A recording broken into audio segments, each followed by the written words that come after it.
ফ্যামোট্যাক। প্রথমে জেনে নিই কোন কোন রোগে এটা প্রয়োগ করা যাবে।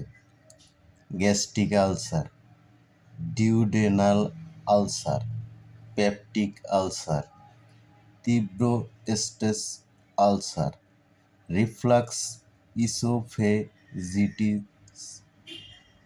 Zollinger Ellison syndrome.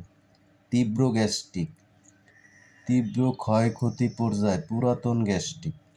খাবারের নিয়ম: বাচ্চাদের বেলায় 1 থেকে 2 বছর হলে 1 চামচের 4/1 ভাগ রোজ একবেলা। 3 থেকে 5 বছর হলে আধা চামচ রোজ একবার।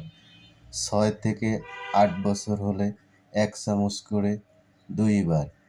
বড়দের বেলায় 1টা করে 2 বার, অবশ্যই খাবারের পরে।